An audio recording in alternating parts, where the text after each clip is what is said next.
My name is Caleb Scholl, and I've been coming to the journey for 3 years. I grew up Baptist. My parents always made me to church. I was that kid who you'd beat with a pillow to get out of the bed. When I got older, I started questioning where I was. I started to question my faith and my walk with Jesus. And I knew that I believed in God, and I definitely knew that I believed in a higher power. But what I didn't understand was how to live this lifestyle. I didn't want to. I didn't have a desire to. As I got a little older, I was around 14, 15, I encountered some bad influences in my life and made some bad decisions, and that was just kind of the route I was going with my life, and I didn't care. As I started going more towards the wrong direction, my friend Sydney he could see that I was just in a bad spot, and I feel like a lot of people didn't know what to do with me at that point. And I think Sid kind of saw that, and he invited me to come to the journey. I came to a Converge actually 3 years ago in February. So when I seen students living out a life that was in line with Jesus, I was blown back. I was like, what?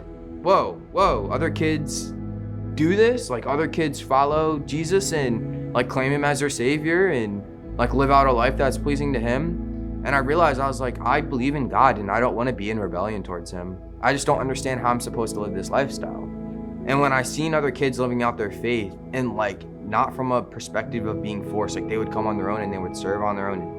And I realized I wanted that. And I realized all right, let me open up a little bit. Let me open up. So I went to the Journeys camp in 2019, Rise 2019. And that night at camp was the first time I ever engaged in worship ever. And I raised my hand. I was all right, this feels a little bit weird, but I'm gonna do it because this is what I want to do. I want something intimate. I want to feel a connection with the Father, something I never really felt before. And made me realize this is what I want. I can follow Jesus and enjoy my life.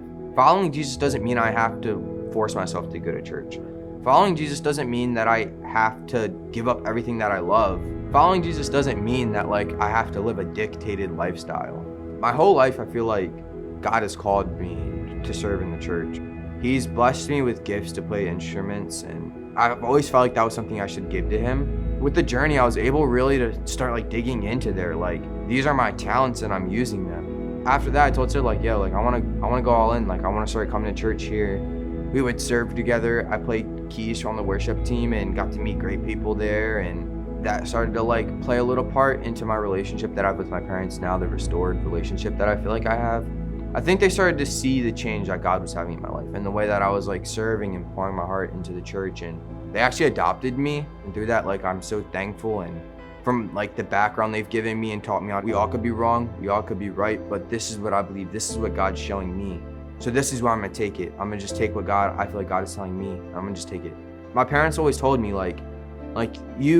there's something different about you, that God's gonna use you one day.